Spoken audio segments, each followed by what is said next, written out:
La tecnología mueve al mundo y aquí hablamos con quienes la mueven. Bienvenidos a Hablemos Tech. Soy Josh Madera.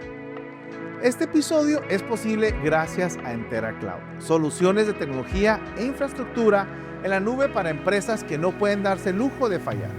Ahora sí, arrancamos. Hoy tenemos a uno de los estrategas de transformación digital más importantes de Baja California y me atrevo a decir de México. Es IT and Data Cluster Director para Norteamérica en Ontex, con más de 2 décadas liderando tecnología en empresas como Devlin y Bardar. Y consejero de ALTI, Alianza de Líderes en Tecnología e Innovación. Mi invitado de hoy, el ingeniero Víctor Mendívil. Víctor, ¿cómo estás? Josh, muchísimas gracias por la invitación. Un gusto estar aquí contigo.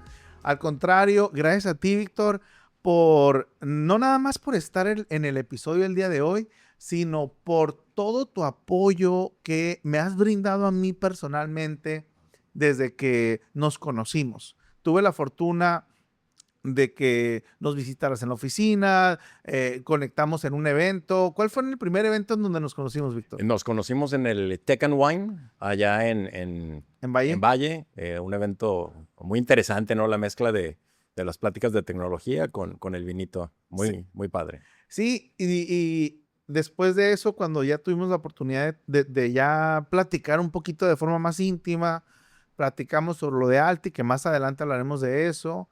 Te invitamos a ser consejero y realmente has sido alguien que pues nos ha dado mucha claridad, muchos excelentes consejos, puntos de vista, tips, y ya vamos a ir entrando un poco más en detalle, pero gracias, Víctor, por estar apoyando en todo este ecosistema que estamos construyendo de liderazgo en tecnología. Muy bien, ¿no? Se ve que va a ser algo bien interesante, ¿no? Esta parte creo que Baja California lo necesita, nuestro país lo necesita. Y bueno, una excelente iniciativa de tu parte y un gustazo también formar parte de ese proyecto. Me encanta. Víctor, mencionas Baja California, sé que eres originario de Guadalajara. Me gustaría, antes de entrar en temas muy técnicos y tecnología y todo esto, que le platiques a nuestro público un poquito sobre cuál ha sido tu trayectoria en este mundo de la tecnología. Mira, pues es algo curioso, ¿no? Yo desde chico me gustaba mucho ver cómo funcionaban las cosas, por qué hacían las cosas que hacían. Y entonces, desde muy chico, lo primero que programé fue una calculadora Texas Instruments, que a lo mejor algunas personas los recordarán, eran de diodos, ¿no? No existía LED todavía. Y programé un jueguito. Tenía yo creo que como 11 años. Y después a los 13 años programé en BASIC, ¿no? En una computadora Commodore 64, ¿no? Y también por ahí en una computadora chiquita de mis amigos de Radio Shack, ¿no? Entonces desde ahí me gustó. Estudié ingeniería en sistemas en el ITESO, en Guadalajara. Mi primer trabajo fue programador analista en Fábricas de Francia, que era la hermana chiquita de Liverpool. Aprendí mucho en esos primeros 2 años del mundo real y cómo funcionan las cosas. Y bueno, después de eso, a lo largo de mi carrera he tenido varios puestos. Viví 7 años en Estados Unidos. Trabajé para una empresa que inventó las ensaladas en bolsa, que se llama Fresh Express. Y ahí fue donde tuve mi primera experiencia en programar aplicaciones web, que empezaba, ¿no? En aquel momento. Te estoy hablando de por allá de 1996. Y bueno, regreso a México y pongo una pequeña firma de consultoría ahí en Guadalajara. Después me invitan a ser parte de Best Buy de México. Cuando llega a México me invitan como CIO de México. Fui el empleado número 6 de Best Buy. También una experiencia muy rica, mi primera experiencia con SAP. Muy interesante, ¿no? Con equipos que nos daban soporte en la India, equipos que nos daban soporte en las Filipinas, el famoso mundo global, ¿no? Y soporte siguiendo el sol, desarrollo siguiendo el sol. Muy interesante. De ahí paso a Bardal de México, que es una empresa que vende aceites, ¿no? Y aditivos. Ustedes recordarán por ahí los que están jóvenes al famoso Carrazo y los comerciales de Carrazo, ¿no?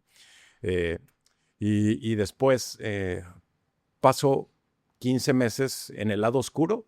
Trabajé para Microsoft, entonces me fui del lado del proveedor, ¿no? Yo siempre había estado del lado del cliente.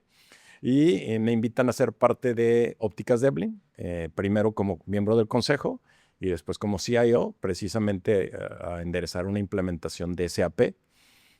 5 años ahí, cosas muy interesantes que hicimos. Empezamos a utilizar inteligencia artificial, modelos de machine learning para hacer elasticidad de precios y también para distribuir el producto que comprábamos, ¿no? El famoso assortment.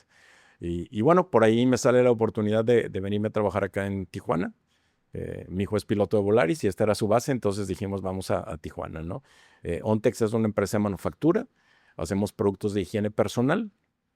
El corporativo está en Bélgica y bueno, soy responsable de Norteamérica, que incluye la planta de Tijuana, una planta en Carolina del Norte y nuestra oficina comercial en Atlanta, ¿no? Y aquí estamos tratando de hacer crecer esta comunidad de tecnología en Baja California. Pues es fascinante contar con líderes en tecnología como tú, Víctor, aquí en la región. Nutre bastante. Nuestra primera reunión de Alti que llevamos a cabo hace 2 meses tal vez o algo así, fue muy bonito escuchar a líderes como tú y algunos otros intercambiando ideas, intercambiando conocimientos, retos, oportunidades. Y bueno, de eso se trata, de empezar a compartir Sí. y nutrir este ecosistema y también es el objetivo de este podcast. Víctor, dentro de tu introducción mencionas algo que me llamó mucho la atención. Aquí en este podcast de tecnología llegan de todos los niveles, ¿no? Sí, sí. Desde gente top, con una trayectoria amplia y gente que va empezando en el mundo de la tecnología. Mencionaste cuando hiciste la transición de estudiante ya al mundo real y cómo funcionan las cosas. Sí. Entonces, ¿cómo fue esta transición inicial para los jóvenes que van empezando y qué consejo le darías a ellos? Mira, yo creo que sin lugar a dudas la universidad nos prepara dándonos las bases, ¿no?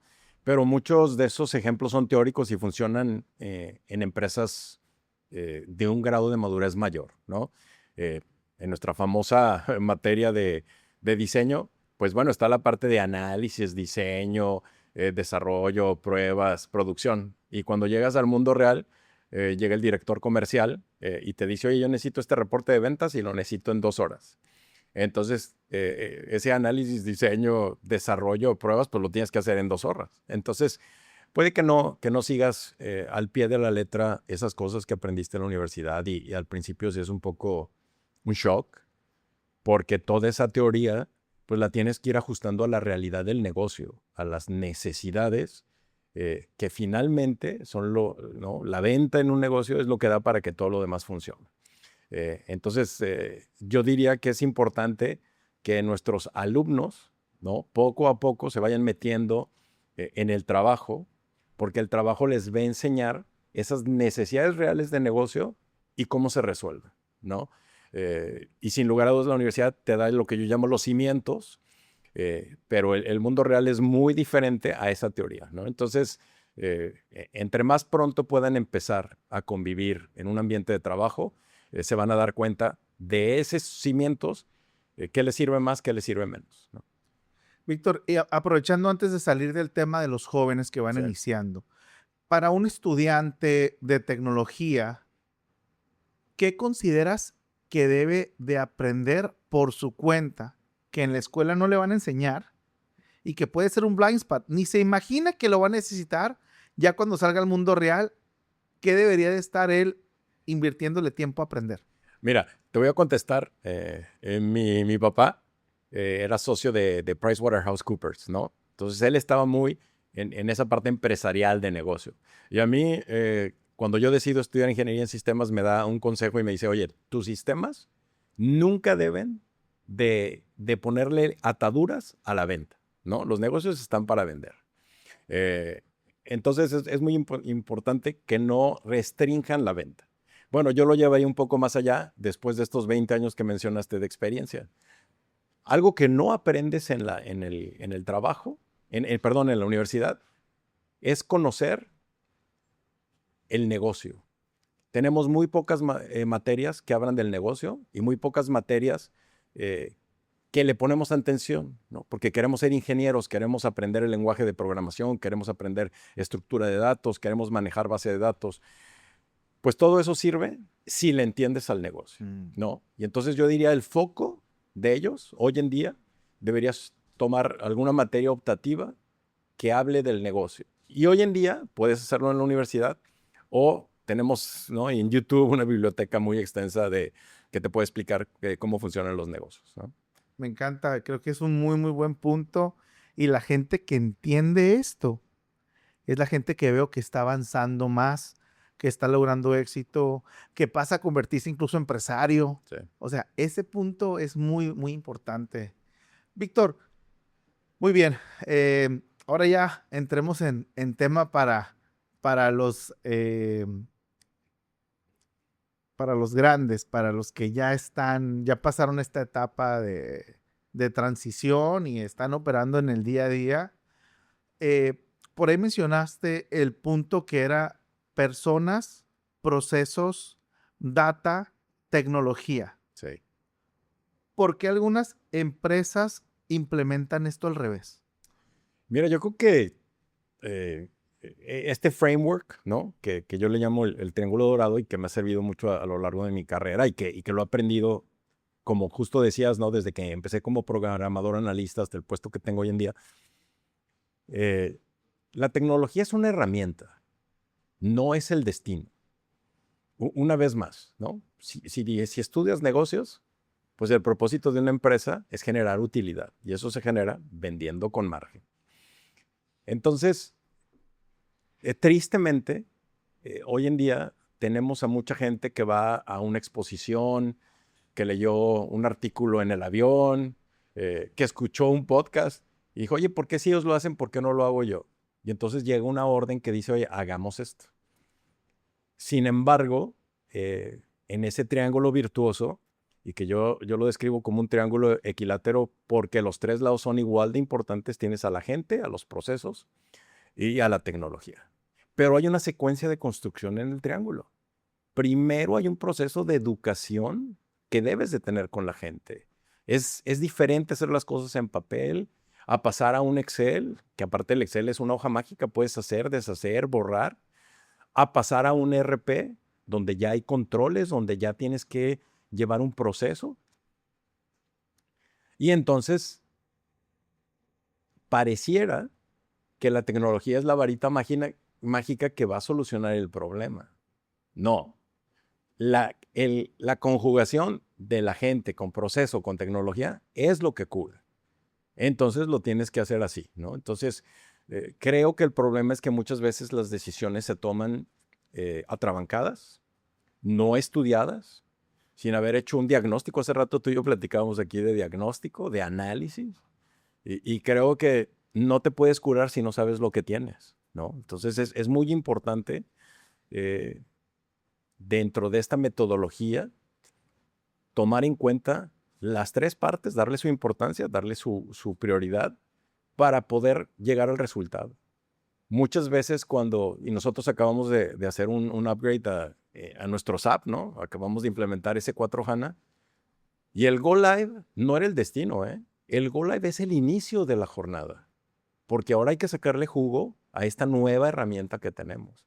La gente que ve esa implementación de tecnología como el destino, va a fracasar. A ver, Víctor, estamos hablando, ya nos fuimos al tema de SAP, que era uno de los puntos claves que traía aquí, porque sé que estás en ese proceso. A lo mejor allá afuera ahorita hay algún ingeniero, algún CTO, algún CIO, algún director de IT que está por iniciarlo, ¿no? Sí. Entonces, en este punto, vamos a partirlo en dos.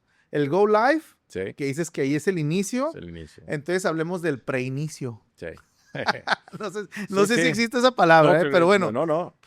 Ok, SAP, implementación. Sí. Y no es la primera vez que lo haces. No. Entonces, ¿qué son cosas importantes que deben de considerar si están pensando o están por iniciar una implementación de SAP en sus empresas? Mira, acabo de leer un artículo y se me olvida el nombre de la chica, lo leí en LinkedIn y me encantó, por ahí lo grabé.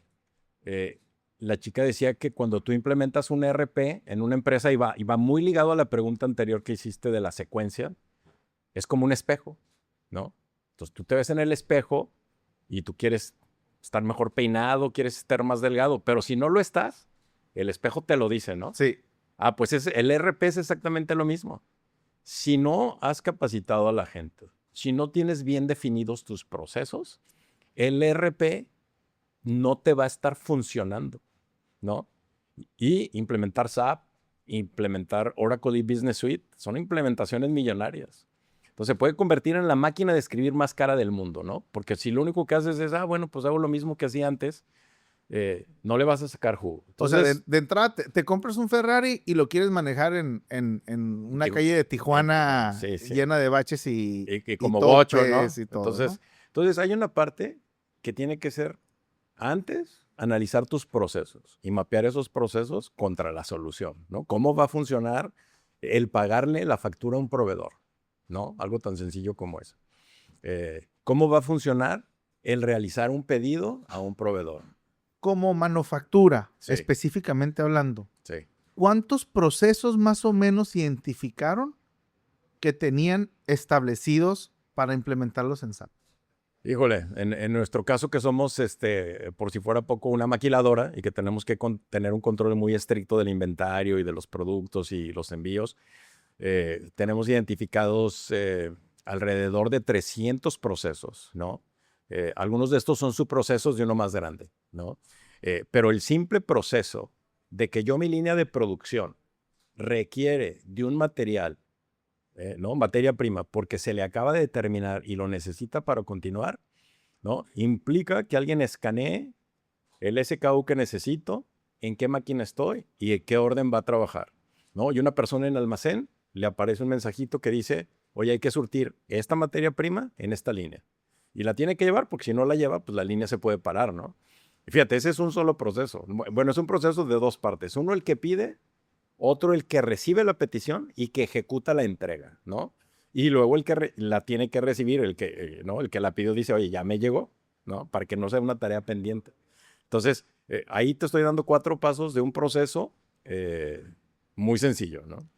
¿Por qué crees, Víctor, que muchas empresas fallan en este punto de crear procesos? Porque vemos Sí. que bastantes compañías no tienen los procesos que deben de tener para implementar SAP, para implementar inteligencia artificial, entre otras cosas, ¿no?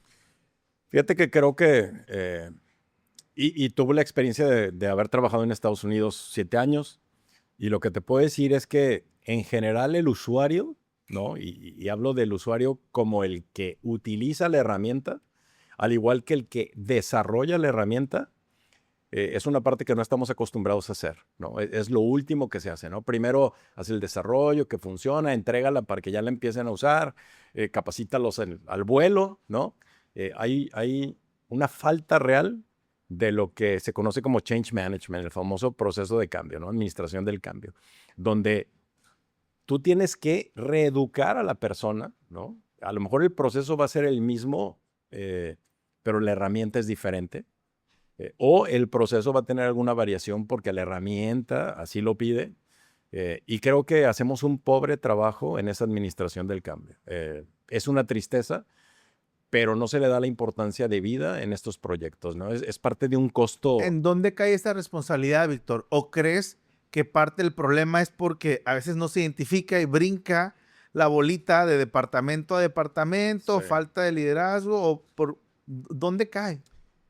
Creo que el problema principal es que dicen que cuando hay muchos cocineros en la cocina se quema la sopa, ¿no? Entonces, creo que el problema es precisamente definir quién es el dueño. Desde mi punto de vista, en donde yo he participado y ha funcionado mejor, tiene mucho que ver recursos humanos.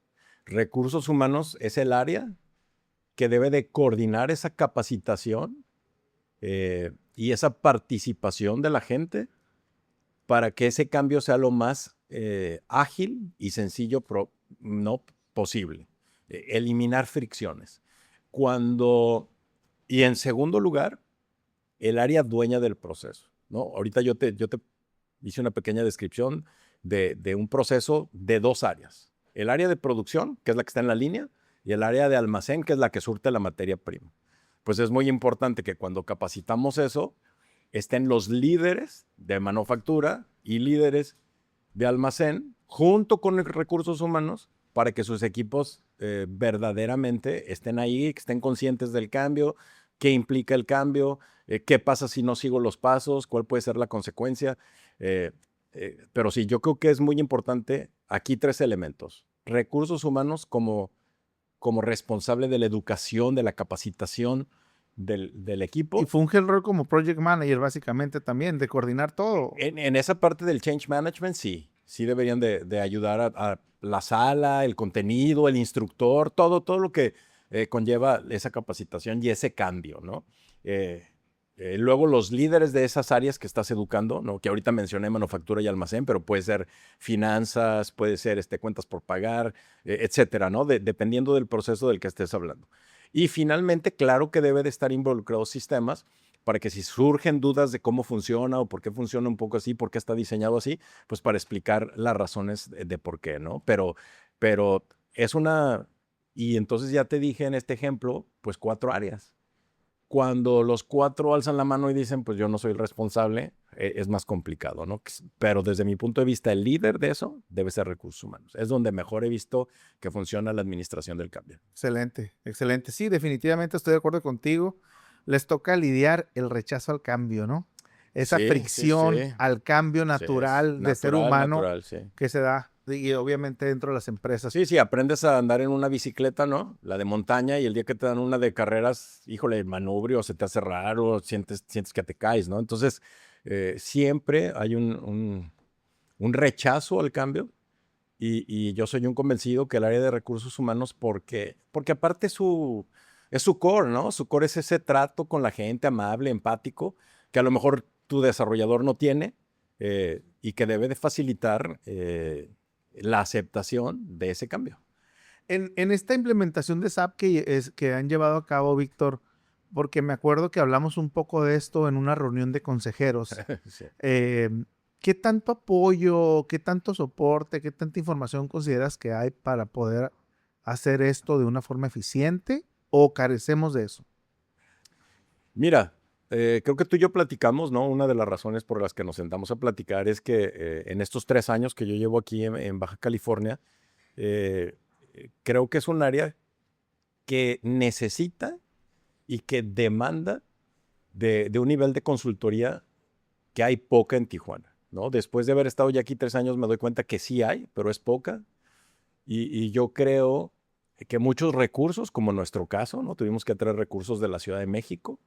eh, Hay una falta de recursos naturales aquí. Y creo que, pues que esa es parte de los objetivos que queremos en Alti, ¿no? Me Que encanta. se genere, analizando las necesidades, bueno, pues que podamos tener grupos que puedan resolver esas necesidades, sea de un RP como SAP, sea como comentaste inteligencia artificial, y hoy hay muchas herramientas de inteligencia artificial, sea en algo tan sencillo como, bueno, lo que provee Entera Cloud, ¿no? Una migración a la nube, etcétera, ¿no? Entonces, creo que particularmente Baja California es una zona que necesita y que por el nivel pues de productividad, ¿no? De generación de dinero, de divisas para el país, sí necesita estar más acompañado. Necesita que estos equipos estén más cerca de las Me empresas. encanta.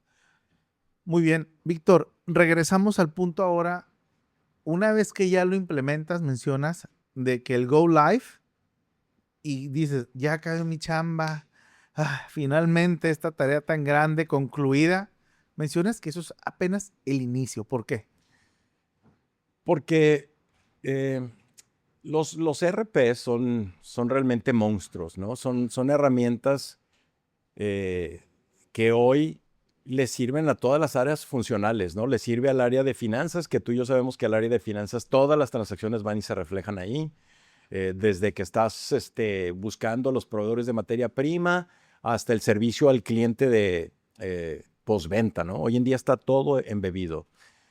Entonces, siendo estos monstruos, ¿no? De solución, pues es muy difícil conocer al 100% toda la funcionalidad. Por eso es que es el punto de partida, ¿no? Yo diría, oye, esos blueprints, esos mapas que hiciste de tus procesos y que los mapeaste, que los machaste con la operación del sistema, pues siempre hay opción de mejora, siempre hay opción de ver, oye, ¿cómo hago para que ese proceso fluya mejor? ¿Cómo hago para usar una función que yo no sabía que existía? Por eso es que digo que es el comienzo, ¿no? No es el destino final. Existe una gran multitud de funcionalidad en cada uno de las áreas funcionales que apoya un ERP y es imposible conocerlas todas. Entonces, por eso digo que es un punto de partida, ¿no? La otra analogía que hago es que cuando tienes un ERP, un Go Live es como tener un bebé. Y cuando tú vas con el ginecólogo, para los que hemos tenido hijos, pues parecería que es algo muy natural y que es difícil que haya algún problema. Entonces, yo diría que una implementación de RP podrías tratar de pensar que así es, ¿no? No siempre es así. Pero otra vez, acaba de nacer el niño, hay que nutrirlo, hay que enseñarle, hay que cuidarlo para que crezca y al final de su vida pues tenga un provecho. Igual el RP, ¿no? Ahí lo acabo de implementar, conocemos la funcionalidad básica. ¿Qué más le tengo que hacer a ese RP para como empresa obtener el beneficio total de ese costo, de esa inversión, de ese change management, de todo lo que lleva atrás, ¿no? Oye, Víctor, te imaginé agarrándole la mano a la empresa y diciéndole, respira. Ahí cuando, en el momento crítico, ¿no? Cuando están haciendo el bebé. Sí, sí, son momentos en los que debemos de tener un cierto grado de tranquilidad y de paciencia. Tú tienes que ser el tranquilo, ¿no? Porque si hay momentos donde está el caos alrededor. Así es. Sí, claro. Y cuando tú te conviertes parte del caos, es lo peor. Yo he vivido un par de eventos donde he tenido que ser, ¿no? Como que el fuerte, desde el punto de vista de tecnología, y tú te das cuenta que eso tranquiliza a todo el C-suite, ¿no? El CEO te voltea a ver y dice, ok, está tranquilo, entonces yo me quedo tranquilo, y te empoderan para resolver la situación. En cambio, cuando tú eres parte de como dicen, ¿no? Vulgarmente, las cucarachas en quemazón, pues dices, híjole, estamos perdidos, ¿no? ¿Qué hacemos, no? Sí. Oye, a ver, aquí en Hablemos Tech, pues por algo se llama Hablemos Tech. Nos gusta profundizar, nos gusta el mitote, el chisme. A ver, ¿cuál fue uno de esos casos, Víctor, críticos, donde había caos, donde el C-Suite, donde el CEO, donde el de recursos humanos, director de operaciones, donde estaban preocupados todos en la empresa y que a ti te tocó tener esa calma y enfrentarlo? ¿Qué sucedió? Mira, tuvimos un caso donde hubo una corrupción de un folder de nuestro SAP. Y entonces SAP dejó de responder. Empezamos a hacer, ¿no? Troubleshooting 101, ¿no? Despacito. Me llama el CEO, fue el primero que me habló, y me comentó, oye, parece que SAP está caído. Y le dije, sí, tenemos un problema, ya lo estamos diagnosticando. Inclusive ya mandamos un correo corporativo para que la gente esté tranquila.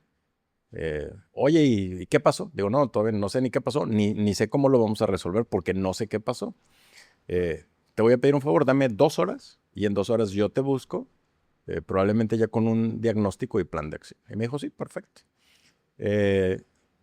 Empezamos a analizar y fue cuando nos dimos cuenta del asunto del folder y del archivo específico que se había con el problema de corrupción.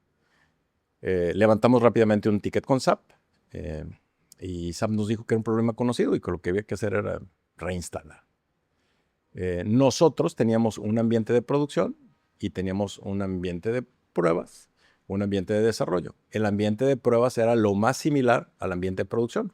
Lo copiábamos una vez al mes, ¿no? Bien documentado para la auditoría anual y todo. Pues rápidamente hicimos el plan y le hablé al CEO y le dije, oye, vamos a hacer lo que hacemos cuando hacemos el proceso de actualización en nuestro respaldo. Y listo, ¿no? Oye, ¿cuánto te vas a tardar? Nuestra base de datos era muy grande y ese era el problema, ¿no? La restauración de la base. Claro. La instalación de SAP iba a ser relativamente fácil. ¿De dónde venía esa restauración? ¿Física? ¿De alguna nube? La teníamos la última en la nube, ¿no? Porque ya habían pasado varios días de cuando se había hecho. Normalmente ¿En la nube y ustedes estaban en físico? Nosotros, no, todo estaba en la nube. Todo okay. estaba en la nube. Entonces le dije, oye, el plan es este y vamos a empezar ahorita, estoy terminando el plan, vamos a empezar en 2 horas y vamos a estar sin SAP 48 horas. Nuestro punto de venta podía funcionar sin SAP, entonces le cambiamos un parámetro, entonces vas a poder seguir vendiendo y cuando regrese vamos a estar bien. Nos pasó 5 días antes del cierre de mes. El director de finanzas estaba más preocupado. Hicimos una reunión donde estuve yo como CIO, estuvo nuestro director general y estuvo el grupo de CXOs. Inclusive estuvo la persona que lideraba el comité de auditoría, ¿no? E invitamos a nuestro auditor. O sea, así de transparente fuimos. Le dijimos, esto fue lo que pasó, aquí está el correo a SAP, aquí está la respuesta de SAP, esto es lo que vamos a hacer, vamos a estar 48 horas fuera. El director de finanzas dijo, oye, si es más de 48 horas, pues me vas a poner en un aprieto porque está muy cerca el cierre de mes. No, ese es nuestro plan y creemos que lo podemos lograr.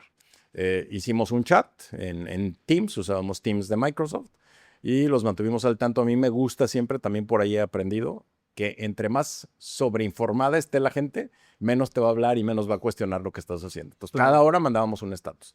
Esto es lo que estamos haciendo y va bien, bla, bla, bla. Hicimos el plan, nos ajustamos al plan, terminamos 8 horas antes de lo que habíamos dicho. Hicimos una prueba, yo tenía gente de Basis que me ayudaron a revisar algunas cosas de la base de datos, ¿no? Que efectivamente lo que estábamos poniendo era lo último que había. No perdimos nada de información, se entregó. Tuvimos una segunda junta de seguimiento, una junta yo diría final, ¿no? Un poco root cause analysis. Entrega. Y esto fue lo que pasó, aquí está lo que nos dijo SAP, aquí está lo que hicimos, entregamos 8 horas antes, lo validó primero sistemas y luego hablamos con finanzas a que validara la balanza, los estados de las cuentas, ¿no? Los saldos de las cuentas. Todo el mundo palomeó y una vez que palomearon de que estaba correcto, en ese momento liberamos la aplicación, ¿no? Fue un momento donde yo, ¿no? Como responsable del área de TI, pues tuve que mantener calma, ¿no? Respirar, que siempre le decía yo a mis muchachos, respiren, antes de decir algo, tomar una actitud, respiren, Sí. ¿no? Porque a veces contestamos impetuosamente, ¿no? Y bueno, seguramente yo cuando era más joven lo hacía, pero ahora con la experiencia hubo tranquilidad. La C-Suite, cuando dimos el plan, ¿no? Y un poco lo que habíamos identificado, también estuvieron tranquilos. Y de hecho, el auditor, ¿no? Que no lo puedo decir por cuestiones ahí, ¿no? De confidencialidad, pero era uno de los Big Four, pues nos dio un reconocimiento, no solamente en ese momento, sino a la auditoría anual, de que habíamos ejecutado el plan como estaba escrito, ¿no? Ahora sí había documentación y como lo planeábamos cada mes cuando hacíamos ese respaldo en el ambiente de pruebas, ¿no? ¿Cuál fue la respuesta, Víctor, de la empresa una vez que concluyó todo, que todo ya hacen la última entrega? Cuando hicimos la última entrega, tuvimos, yo le he reportado directo al CEO y bueno, pues el CEO me agradeció, ¿no? Que hubo tranquilidad y que efectivamente el plan, pues que siempre es teórico, ¿no? El plan está en papel, que se había ejecutado y había resultado, ¿no? Ok, Sí. ahora, en este escenario que me compartes, en este ejemplo que nos das, ¿hubo un final feliz? Sí. ¿Tienes alguno en donde no hubo un final feliz? Fíjate que al día de hoy conozco de algunos que no han sido felices, pero yo diría que he tenido la suerte, porque creo que tiene que ver primero con que debe haber planeación, sí debe haber documentación, sí debe haber ejecución de esa documentación, ¿no? Nosotros cada mes simulábamos eso, ¿no? Eh, eh, y bueno, te puedo decir que no, tuve algunas otras también estresantes, ¿no? Sobre todo cuando empecé mi carrera. Pero no, creo que todas han tenido final feliz. Me encanta, ok. Sí. Que así siga. Que así siga, Que así sí, siga. sí. Víctor, quiero aprovechar y que nos compartas un poco sobre... hay dos cosas que me gustan mucho de que hoy te tengo aquí y es, tienes 3 años en Tijuana y tú Sí. tienes un panorama diferente de muchos de la región porque has estado en Guadalajara, en Ciudad de México, en Estados Unidos, trabajas para una empresa europea y te toca de repente también tener que estar trabajando con ellos. Sí. Entonces, hablando de Baja California, ¿qué área de oportunidad miras aquí en la región comparado tal vez con otros estados como Jalisco o la Ciudad de México? Fíjate que algo que se nota al llegar como lo comentamos hace un par de preguntas, es esa falta del recurso capacitado, profesional en la región. Y viendo el tamaño de empresas, o sea, yo veo un Calimax, ¿no? Que es regional, una empresa de retail fuerte, ¿no? Con propuestas de valor, pues, de primer mundo, ¿no? Tienen su caja automática donde tú solito te cobras. Creo que yo diría que eso es lo primero que se nota, ¿no? Esa falta. Número dos, algo que me sorprendió y creo que tú y yo lo platicamos en algún momento en otra ocasión. Yo porque la gente, dije, Tijuana, frontera, todo el mundo habla inglés. Pues no. Fue uno de los problemas graves cuando yo llegué. Ahorita hablábamos de la migración a S4, pero cuando yo llegué nos movimos de Oracle y Business Suite a SAP. Y fue un proceso muy complicado y, como te digo, tuvimos que traer a 3 consultores de la Ciudad de México. Entonces, siento que la región en ese sentido está descuidada y creo que esa es una grandísima oportunidad. Yo veo los programas de educación aquí del CETIS, ¿no? Y por ahí ofrecen hoy en día una maestría en ciberseguridad, que aparte el título es doble. Es de aquí y es de la Universidad de Washington, ¿no? Que es la universidad que usa Microsoft, ¿no? De ahí salen muchos de los empleados de Microsoft y de Amazon, ¿no? Veo que tienen otra maestría en administración de empresas donde el título es doble de aquí, de la Universidad de San Diego. Entonces, creo que tenemos esa parte de la educación cubierta. Sin embargo, creo que nos hace falta tener esas áreas, como lo dije hace rato, esos equipos locales que puedan darle soporte no solo en los RPs, en inteligencia artificial, en los mismos procesos particulares de manufactura. Creo que ese es para mí el área más grande de oportunidad que he visto en estos 3 años. Mira, me gusta mucho tu respuesta, Víctor, porque creo yo que si queremos elevar el nivel en Baja California en cuanto a tecnología, tenemos que empezar por ser honestos, por ser transparentes, por entender en dónde estamos parados, para partir de eso realmente trabajar e implementar en lo correcto para lograr el objetivo, ¿no? Entonces, Sí, de acuerdo. gracias por esta observación. Ahora, algo que ayuda mucho también a esta perspectiva que me compartes es que eres parte del CIO Club. Entonces, platícanos un poquito sobre esto que a mí me intrigó bastante cuando lo descubrí en un desayuno por ahí que tuvimos, Víctor. Bueno, fíjate que precisamente en la Ciudad de México, y esto nació antes de que yo fuera parte, ¿no? Hubo un grupo de CIOs que se juntaban, ¿no? Generaron amistad y entonces empezaron un chat en WhatsApp. Y más bien para apoyarse, ¿no? De repente decir, oye, este proveedor me gustó, alguien ha tratado con él, es buen proveedor, la solución funciona, etcétera, ¿no? Esas cosas bueno, que uno se da de golpes contra la pared cuando no tienes una referencia real, ¿no? El proveedor siempre te va a llevar referencias de éxito. Claro.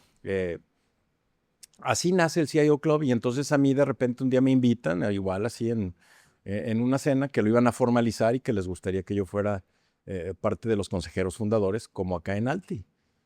Y bueno, nace esta asociación.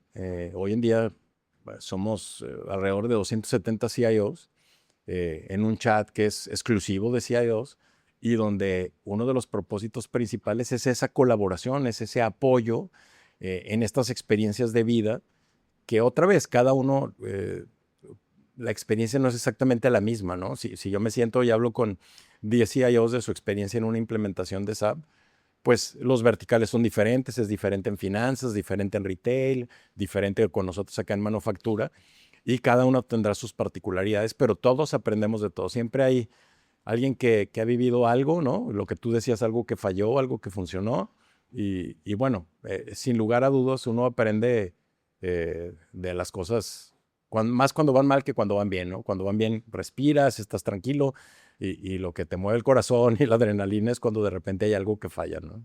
Sí. Y vaya que fallan, ¿no? Las cosas, Sí. cuando menos Mira, espera uno. ahorita me acabo de acordar de un fallo, ¿no? Échale, esa es la que quería. Y que aprendimos mucho. En una de las empresas en las que yo trabajaba tuvimos un issue 100% operativo. Yo llegué a la empresa y me dijeron una de las razones por las cuales estás en la empresa es para que hagamos best practices, ¿no? Las mejores prácticas. Y entonces yo implementé que los viernes no tocábamos código, ¿no? Y si lo tocábamos, tenía que venir firmado por el CEO de la empresa. Me lo aceptó.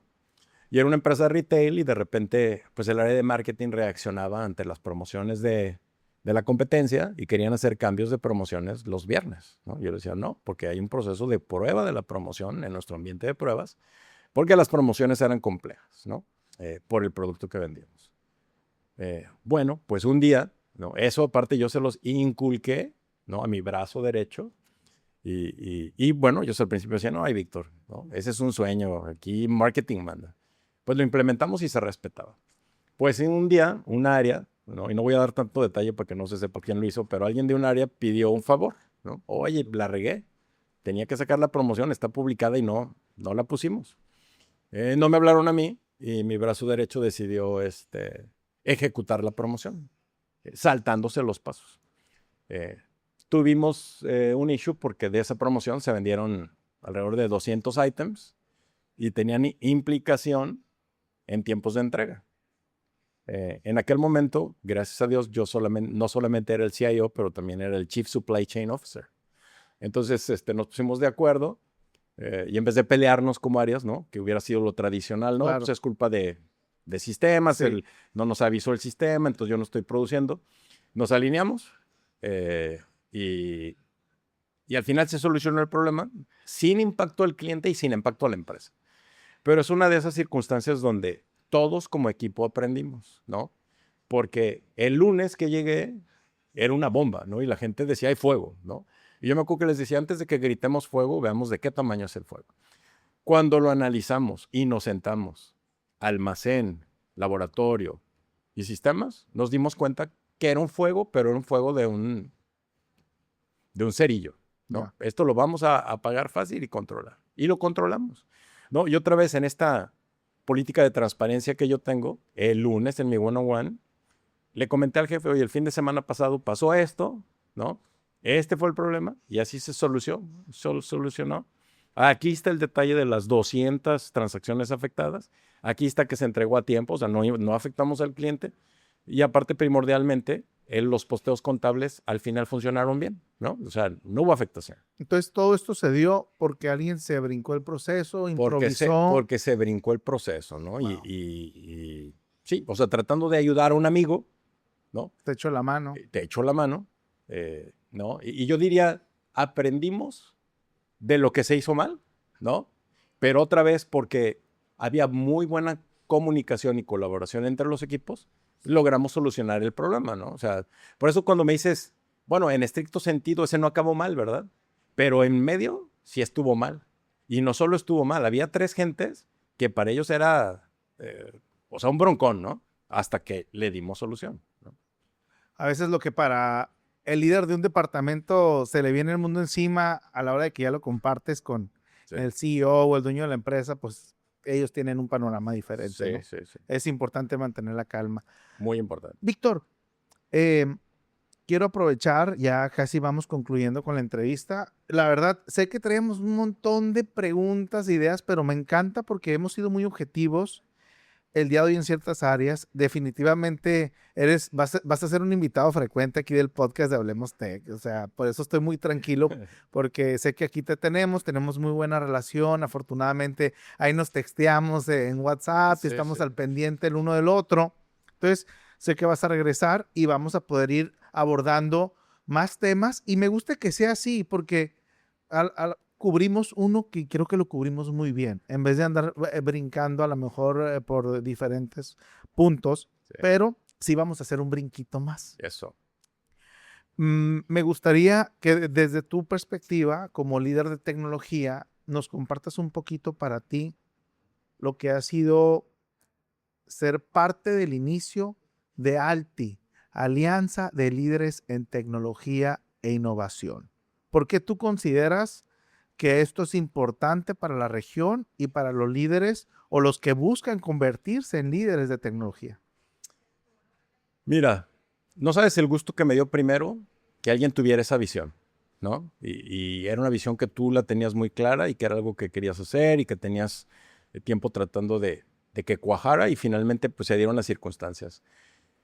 Yo soy un convencido, al igual que tú, ¿no? Al ver yo a mi padre, ¿no? Presidente del Instituto Mexicano de Contadores Públicos, es una profesión que está eh, muy bien organizada, ¿no? Ese instituto representa a los contadores inclusive ante el SAT, ¿no? Ante el gobierno. Y hay procesos de capacitación, hay diferentes áreas dentro del instituto. Entonces, yo me preguntaba, al igual que tú, ¿por qué nosotros no tenemos eso? ¿Por qué los ingenieros no tenemos algo de esa manera? Porque existen muchas asociaciones, ¿no? Y cada una tendrá un fin, pero no existe una así. Entonces, me encantó la idea, ¿no? Cuando me la compartiste. Y creo que va un poco ligado a lo que hemos venido platicando. Uno, creo que Baja California pues es un motor económico del país, ¿no? Por ahí leí en algún lado que creo que Tijuana hoy en día es de la tercera ciudad, ¿no? Que genera más dinero para el país. Así es. Y yo digo, ¿cómo es? O sea, si hoy puede generar, sin contar con las herramientas que pueden mejorar la productividad del área, imagínate con las herramientas. Entonces, creo que otra vez, para mí, y creo que compartimos esa visión, uno es esa colaboración entre los que ya lo hemos vivido y los que van empezando. Tú no lo comentaste, ¿no? Pero en ese evento aquí que hicimos la carnita asada de Kickoff, había chavos, estudiantes todavía, inclusive algunos todavía estaban estudiando. Había unos que acababan de egresar, ¿no? Y creo que ese mix entre estos chavos, estas nuevas generaciones que tienen otro empuje, que les ha tocado vivir cosas diferentes a nosotros, ¿no? Yo hablé aquí que algunos de mis programas eran primero en GW Basic, ¿no? Y luego Visual Basic, ¿no? Pues hoy en día los lenguajes de programación son diferentes, tienen otras funcionalidades. Otra vez, son herramientas hechas para las necesidades de este tiempo, ¿no? Entonces, creo que uno, colaborar, ¿no? Con nosotros mismos, no importa el nivel que tengas, desde arriba hasta abajo, porque todos, como lo dije hace rato, todos podemos aprender de todos. Ese para mí es el punto número uno. Y punto número dos, creo que hoy en día, si Tijuana, Mexicali, Ensenada, Tecate, como conjunto, aportan tanto económicamente, pues creo que podemos aportar más también profesionalmente, ¿no? Esos chicos que van saliendo, creo que pueden ser líderes después de empresa, ¿no? Por ahí he visto algunos casos de éxito aquí de alguien que empezó programando y lo platicábamos, creo que estuvo aquí en tu podcast, ¿no? La persona que es el fundador y dueño de, ¿cómo se llama? Sistemas Vanguard o algo así. De vanguardia de De tecnología, vanguardia de sí. tecnología, Carlos ¿no? San Miguel. Entonces, pues yo veo gente capaz, veo gente que ha aprendido, gente que ¿no? va a estos eventos de Microsoft y que son partners de Microsoft y que hoy han desarrollado soluciones utilizando esas herramientas, ¿no? Entonces, creo que para mí punto número uno es esa colaboración, ¿no?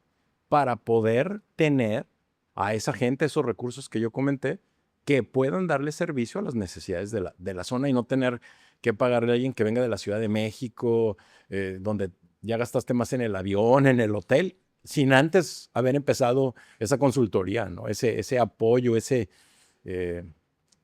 proceso de descubrimiento de qué es lo que necesito para ser más competitivo, aparte en este mundo que todos los días es más competitivo, ¿no? Me gusta mucho algo que mencionas en esta reunión, Víctor. eh, yo escuché muchas de las conversaciones que estaban sucediendo y me emocioné bastante porque creo que al unir a tantas mentes brillantes, porque ahí estaban directores de empresas de tecnologías grandes, importantes de la región, gente con mucha experiencia, gente que ha vivido, que ha implementado, que ha resuelto. Dije, ¿qué es lo que podríamos lograr en colaboración? ¿Qué es lo que podemos lograr para nuestra región Sí, y para el Estado y para México a claro. nivel nacional Sí, si trabajamos en equipo? sí. Si nos unimos, que creo que esa es la parte clave que nos ha hecho falta. Como Sí, mexicanos somos buenos en el box, somos buenos en el atletismo, pero muchas veces en los deportes de equipo sí, sí, se nos sí, sí, complica sí, llegar a la fase final. Entonces, sí, nos queda claro que eso es una de las áreas que tenemos de oportunidad sí, y lo estamos trabajando, estamos buscando unirnos más, trabajar en equipo, impulsarnos entre todos para llegar a alcanzar resultados, niveles que antes no se han hecho. Creo que eso es un reflejo de lo que estamos buscando construir en Alti y lo mencionas bastante bien. Y pues gracias por ser consejero, Víctor, tu aportación ha sido clave. Vienen muchas cosas, ahorita ya tenemos el programa completo de actividades que tienes al ser afiliado a Alti. Si lo quieren conocer, por ahí que nos manden un post, un mensaje para hacerles llegar información. Próximamente, yo creo que este episodio sale antes de la siguiente sesión de Alti, creo que es no tengo la fecha, creo que es en julio. Bueno, voy a tratar de por ahí compartirlo abajo del video cuándo va a ser el próximo evento. Muy bien. Pero sé que pronto tienes ahorita por iniciar ya una reunión importante con la empresa y te quiero agradecer, Víctor, porque igual hay que dejar de hacer ciertas responsabilidades, tareas, cosas, andas bien ocupado todo el tiempo. Ni tiempo has tenido para el golf, que sé que te encanta. Sí. Pero muchas gracias, Víctor, por este espacio y por compartir un poquito de esa experiencia que tú tienes. Pues mira, de nuevo, muchísimas gracias. Estamos aquí tratando de impulsar, ¿no? Baja California, que ahorita es nuestro hogar. Y como lo dices tú, hoy empezamos aquí y mañana pues la región y después todo México. Creo que es importante buscar esa unión. No me había puesto a pensar eso que dijiste del deporte y es real, ¿no? Tenemos muy buenos taekwondoístas, ¿no? Sí. Que es individual. Tenemos muy buenos clavadistas, que es individual. Pero efectivamente tenemos algunos issues en los de equipo y creo que si cada uno de nosotros aporta, cada uno quiere compartir la experiencia, dejamos de lado los egos y buscamos el beneficio de todos, nos va a ir muy bien, ¿eh? Excelente. Víctor, pues muchas gracias. No, gracias a ti, Josh. Me encantó este episodio. Para mí es el primero que me toca grabar así uno a uno dentro de Hablemos Tech. Lo he hecho en algunos otros. Y bueno, creo que es parte del dinamismo que tenemos aquí en Hablemos Tech. Así que, pues, gracias y que nos comenten por ahí si consideran algún líder de tecnología que debería estar aquí, claro. Que piensan que es valioso entrevistar y que su historia pueda inspirar o compartir enseñanza hacia los que siguen este podcast, que lo etiqueten, sería bueno, ¿no? Que lo etiquetaran por ahí. Y bueno, estamos, como tú dices, disponibles, podemos hablar de otro tema. Si alguien tiene preguntas, que nos las haga y las podemos atacar en otro capítulo. Me encanta. Gracias, Víctor. Gracias. Bueno, y gracias también a ustedes que se quedaron hasta el final de este episodio de Hablemos Tech. Soy su co-host por ahí. Aquí en este episodio vamos a tener algunas dinámicas un poquito diferentes a lo tradicional en otros podcasts que por ahí van a ir descubriendo conforme vamos avanzando. Bueno, con esto cerramos y queremos recordarles que la tecnología no espera y tú tampoco deberías. Si esta conversación te fue útil, compártela. Hay alguien en tu red que la necesita. Búscanos como Hablemos Tech en YouTube, en Spotify y en todas las redes sociales. Nos vemos en el siguiente nivel.